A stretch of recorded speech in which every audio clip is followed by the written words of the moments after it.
Engine के जलने की वजह से धुआं हुआ है, जिसकी वजह से मेरा दम घुटा है। हर किसी को सांसों की बीमारी में माना है। कब तक बचे और कहां तक बचे? पॉल्यूशन इतना सारा है, प्रदूषित हो गई है वायु, प्रदूषित हो गया है जल। अब तो निकालना ही पड़ेगा मेरे भाई।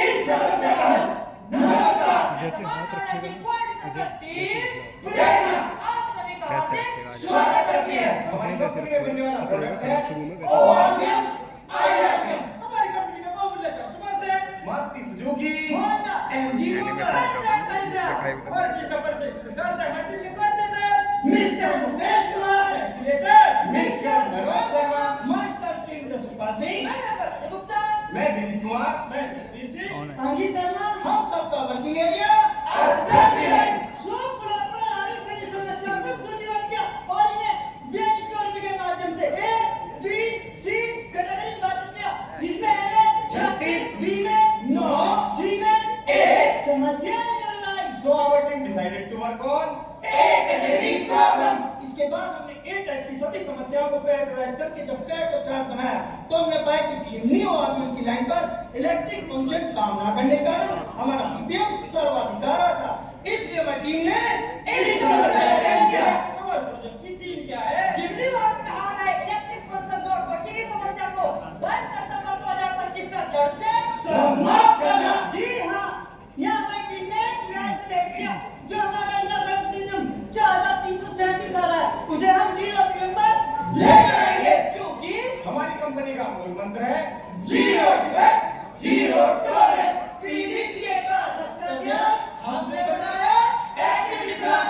यह हमारा जिमनी वाटर टैंक का प्रोसेस फ्लो डायग्राम है जिस पर भिन्न स्टेशनों पर कार्य करते हुए हम पार्ट को असेंबल करते हैं। हमारे प्रोग्राम पावर मॉडल एक्सटेंशन के दौरान जनरेट हो रही थी और ह्यूमन टेस्टिंग के दौरान पकड़ी जा रही थी। आइए अब हम बताते हैं इलेक्ट्रिक फंक्शन क्या होता है। लेकिन यह जानने से पहले मैं आपको यह बताना चाहूंगा कि हमारी कंपनी में बनने वाला यह मिरर मारुति सुजुकी की जिमनी गाड़ी के बाहर डोर पर लगाया जाता है, जिसका पहला कार्य यह होता है कि पावर बोर्ड मोटर के द्वारा मिरर को फोल्ड अनफोल्ड करना। यहाँ पर हमारी दूसरी होती है एसटीआई, जो कि गाड़ी के टर्न होते समय ब्लिंक करके निर्देश देने का कार्य करती है। अगर ये इलेक्ट्रिक फंक्शन कार्य नहीं करेगा तो क्या समस्या आएगी? पहली समस्या हमारा मिरर फोल्ड अनफोल्ड करना बंद कर देगा, जिसकी वजह से हमारा मिरर का ट्रैवलिंग एरिया जो अपने होम पोजीशन से 56 से 62 डिग्री तक मूव करना होता है वह नहीं कर पाएगा, जिसके कारण वाहन चालक अपनी सुविधा के साथ पार्ट को फोल्ड अनफोल्ड नहीं कर पाएगा। और दूसरी समस्या यह है कि यदि गाड़ी रनिंग कंडीशन में होती है और गाड़ी चालक गाड़ी को लेफ्ट या राइट पे टर्न करना चाहता तो यहाँ पर हमारी स्टेबिलिटी नहीं कर पाएगी, जिसके कारण आसपास में चलने वाली अन्य गाड़ियों को यह मैसेज नहीं मिल पाएगा कि यह सामने जाने वाली गाड़ी लेफ्ट में या राइट पे टर्न करेगी और ऐसा होने के कारण कोई भी बड़ी दुर्घटना हो सकती है। इसलिए सेफ्टी इस समस्या के अन्य जगह पर भी प्रभाव पड़ा है, जैसे कि क्वालिटी पर, हमारा इंटरनल पीपीएम हाई हो रहा था, प्रोडक्टिविटी पर, हमारा प्रोडक्शन लॉस हो रहा था। डिलीवरी पर, हम अपनी डिलीवरी को 100% अटेंड नहीं कर पा रहे थे। स्क्रैप पर, ब्लैक कलर पॉलिथीन के रिजर्वेशन होने का हमारी स्क्रैप पंप पर नहीं थी, जिसकी वजह से हमारा पर्यावरण भी दूषित हो रहा था। इसके बाद हमारी टीम ने प्रॉब्लम को एनालाइज करने के लिए associate wise, experience wise, machine wise, time wise side by model wise analysis किया, क्या मिला? कोई सिग्निफिकेंट वेरिएशन नहीं मिला तो हम क्या करें? इसके लिए हमारी टीम ने दोबारा से ब्रेनस्टॉर्मिंग की तो हमारे सामने कुल 50 प्रोबेबल कोच निकल कर आए, जिसको हमने वन डायग्राम में 6 कैटेगरी में विभाजित किया।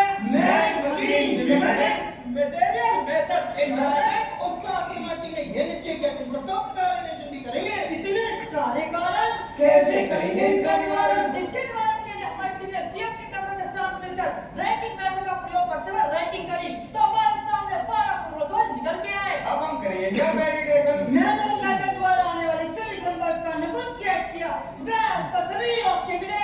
Cause invalid. मेथड में होने वाले कारणों को जानने के लिए हमने एसटीआई के प्रोडक्ट फिटमेंट के लिए एक वीक के प्रोडक्शन को मॉनिटर किया तो यहाँ पर हमें 2 पार्ट ऐसे मिले जिसमें हमारा कपड़ा हाफ लॉक हो रहा था। Cause valid. मेथड में हमने कॉल कोड के मोटर को डैमेज के लिए चेक किया, यहाँ पर हमें एक पार्ट ऐसा मिला जिसमें असेंबली के दौरान हमारी किसी भी डैमेज हो रही थी। Cause valid. मशीन के द्वारा आने वाले सभी संभावित कारणों की जांच की तो जब हमने पार्ट मिक्सिंग के लिए चेक किया तो एलएसडी और आरएटी मिक्स होने के कारण हमें एक पार्ट रिजेक्ट प्राप्त हुआ। और वैलिड। इसी तरह मशीन के लिए ही हमने लीवर पार्ट स्टीपिंग के लिए एक हफ्ते का प्रोडक्शन को चेक किया, जिसमें हमने यह देखना था कि लीवर के दौरान हमारा ईयर टेस्ट में सिस्टम पार्ट आगे स्किप तो नहीं हो रहे, तो यहाँ पर भी एक एनजी पार्ट प्राप्त हुआ। Cause valid. क्या हमारे पॉइंट कॉल है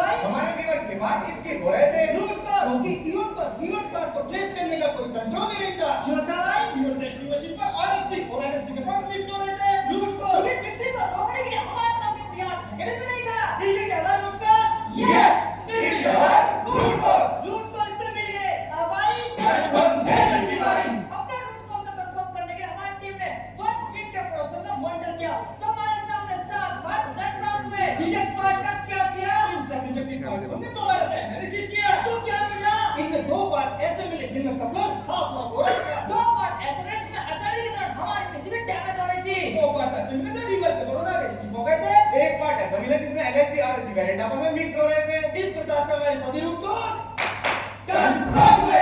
डेवलपमेंट सॉल्यूशन के दौरान हमारी टीम के द्वारा कुछ सुझाव आए, जिसमें से कुछ सुझाव एक्सेप्ट और कुछ रिजेक्ट। जो सुझाव हमारे एक्सेप्ट हुए, इसमें मेरा प्रयास कर रहा है ना कपलर के आप लोगों की समस्या को खत्म करने के लिए हम हाथ में इस्तेमाल को ही कम करते हैं। यहाँ पर मेरा दूसरा सुझाव यह था कि मोटर को असेंबल करते समय जो हमारी पीसीबी डैमेज हो रही थी उसको कंट्रोल करने के लिए बिना पिक्चर में हम एक गाइड पिन प्रोवाइड कराते हैं। यहाँ पर मेरा तीसरा सुझाव यह था क्यों ना हम रिवर्ट पार्ट की ट्रेसेबिलिटी को ईओल टेस्टर मशीन के साथ लिंक कर दे। इसमें मेरा चौथा सुझाव था RHD और LHD के करंट की मिक्सिंग को रोकने के लिए अलग-अलग सेंसर प्रोवाइड करा दे। इसमें मेरा पांचवा सुझाव यह था क्यों ना हम अपने सभी पोकायोका को डिजिटलाइजेशन करा दे। और हमारे सभी सुझाव एक्सेप्ट हुए। कहाँ अवरोध आ सकता है, कहाँ नहीं, इसका हमने पूर्ण अनुमान लगाया। हमने संबंधित डिपार्टमेंट से बात की, वे हमारे इस कार्य से एग्री हुए और हमें आगे बढ़ने की प्रेरणा दी। ग्रैंड इंप्लीमेंटेशन और चेकिंग परफॉर्मेंस के लिए हमारी टीम ने कुछ एक्टिविटी को प्लान किया। जैसा कि आप स्लाइड के माध्यम से देख रहे हैं, इंप्रूवमेंट करने से पहले हमारी वायर की लेंथ अधिक होने के कारण इस फ्रेम के अंदर एक्सेस राउटिंग करना था। यह एक्सेस राउटिंग पूरी तरह से एक मैन डिपेंडेंट कार्य है, जिसकी वजह से ईओल पर पार्ट को चेक करते वक्त फोल्डिंग और फोल्डिंग के दौरान कपलर ब्लैकआउट होने की संभावना बनी रहती थी। और इंप्रूवमेंट के बाद हमने हार्नेस की लेंथ को 40 mm कम कर दिया है, जिसके कारण इसको गेज फ्रेम में राउटिंग नहीं करना पड़ता और साथ ही साथ यहाँ पर हमारी कपलर ब्लैकआउट की समस्या भी जल्द से समाप्त हो गई है। जैसा कि आप वीडियो वर्जन में देख रहे हैं, जब हम केस फ्रेम में मोटर असेंबल करते हैं तो असेंबली के दौरान मोटर का जो एक महत्वपूर्ण पार्ट है पीसीबी केस फ्रेम में टकराकर डैमेज होने के चांस लगे रहते थे। लेकिन आफ्टर इम्प्लीमेंटेशन हमने पिक्चर पर एक गाइड पिन प्रोवाइड करवा दिए, जिसकी वजह से मोटर असेंबली के दौरान केस फ्रेम में मोटर को गाइड पिन की सहायता से इंसर्ट किया जाता है, जिससे पीसीबी के डैमेज होने की संभावना जल्द से समाप्त हो गई है। इंप्रूवमेंट से पहले हमारे ईओल पर रिवर्ट पार्ट को ट्रेस करने का कोई कंट्रोल ही नहीं था। और इंप्रूवमेंट के बाद हमने रिवर को यूज टेस्ट मशीन के साथ लिंक कर दिया। अब जब यहाँ पर हम रिवर के लिए क्लिक करते हैं और पार्ट को स्कैन करते हैं तो हमारी स्क्रीन पर इस पार्ट का पास का डाटा ओपन हो जाता और इस पार्ट को रिवर करने के बाद में हमारे पास इसका पास का और रिटर्न का दोनों डाटा सेव रहते हैं। जैसा कि आप रिपोर्ट वाली स्लाइड में देख रहे हैं कि इंप्रूवमेंट से पहले हमारे ईओल टेस्टर मशीन पर फोल्डिंग और फोल्डिंग के दौरान LHD RHD वेरिएंट को पकड़ने के लिए एक ही सेंसर अवेलेबल था। लेकिन आफ्टर इम्प्लीमेंटेशन हमने ईओटी मशीन पर RHD और LHD को सेंस करने के लिए दो अलग-अलग सेंसर प्रोवाइड करवा दिए, जिसकी वजह से मिक्स होने वाली संभावना जल्द से समाप्त हो गई है। इंप्रूवमेंट से पहले यूज टेस्टिंग मशीन पर एनजी पार्ट को कंट्रोल करने का हमारे पास कोई प्रोविजन नहीं था। इंप्रूवमेंट के बाद हमने अपनी मशीन को इस प्रकार से डेवलप किया, अगर कोई रिजेक्टेड पार्ट आएगा तो हमारी मशीन उस रिजेक्टेड पार्ट को लॉक कर देगी। लॉक करते ही डिस्प्ले पर एक पॉपअप आएगा और उस पॉपअप के अंदर 28% जब तक उसका पासवर्ड और वैलिड रीजन नहीं डालेगा, साथ ही उस रिजेक्टेड पार्ट को जब तक रेड में नहीं रखेगा, हमारी मशीन कार्य नहीं करेगी। जैसा कि आप रिपोर्ट वाली स्लाइड में देख रहे हैं कि इंप्रूवमेंट से पहले हम अपनी पोकायोकी को वेरीफाई करने के लिए डिस्प्ले बोर्ड पर मैनुअल तरीके से वेरीफाई करते थे। लेकिन आफ्टर इम्प्लीमेंटेशन हमने अपनी पोकायोकी को ऑटोमेटिक प्रोसेस करवा दिया है। जैसा कि आप देख रहे हैं, अगर हमारे किसी भी स्टेशन पर कोई प्रोसेस मिस होगा तो हमारे उस स्टेशन पर रेड लाइट जलेगी, जो कि अलार्म साउंड करेगी, जो हमें यह संकेत देगी कि हमारे उस स्टेशन पर कोई प्रोसेस मिस हुआ है, और ऐसा होने पे हमारी मशीन बड़ी कार्य करना बंद कर देगी। इस तरह की पोकायोकी में इंप्लीमेंट करने के बाद हमारे प्रोजेक्ट में कोई भी डिफेक्ट जनरेट नहीं हो पाएगा। पोकायोकी 3 लगाई, प्रॉब्लम हमने दूर भगाई। हमने सभी प्लान को इंप्लीमेंट करने के लिए हमारी टीम ने जो एक एक्टिविटी प्लान की थी, अपने टाइम के अनुसार उसे कंप्लीट किया है। सक्सेसफुल। ये हमारे इंप्रूवमेंट से पहले और इंप्रूवमेंट के बाद का पैरेटो चार्ट है। इस प्रोजेक्ट से हमें कुछ बेनिफिट भी हुआ। अगर हम टेंजिबल बेनिफिट की बात करें तो जो हमारा इनर प्रोजेक्ट 43,000 था वह 0 हो गया, और साथ ही साथ इस प्रोजेक्ट से हमने सूद सालाना बचा 3,70,342 रुपए की कमी है। और इस शुल्क बचत को अपने फाइनेंस डिपार्टमेंट से अप्रूव भी करवाया है। यदि इंटेंजिबल बेनिफिट की बात करें तो हमारे कस्टमर सेटिस्फाई हुए हैं। टीम स्पिरिट की भावना है। ज्ञान का विकास हुआ ऑनलाइन स्किल डेवलप हुई और साथ ही साथ सेल्फ कॉन्फिडेंस बढ़ा। स्टैंडर्डाइजेशन के लिए हमारी टीम ने अपने सभी डॉक्यूमेंट अपडेट करवा लिए हैं। और यह समस्या भविष्य में दोबारा ना आए, इसको सस्टेन करने के लिए हमारी टीम ने एक्टिविटी प्लान बना लिया है। फॉलोअप रिव्यू के दौरान जैसा कि आप बार ग्राफ के द्वारा देख रहे हैं, इंप्रूवमेंट करने से पहले जो हमारा पीपीएम सर्वा निकाला था और इंप्रूवमेंट के दौरान हम रिजेक्शन पीपीएम तो कुछ कम कर दे रहे हैं। और इंप्रूवमेंट के बाद अब तक हमारा कोई भी पार्ट इस समस्या का अर्जित नहीं हुआ है। जो हमारी टीम ने लक्ष्य देखा था उस टारगेट को हमने अचीव किया।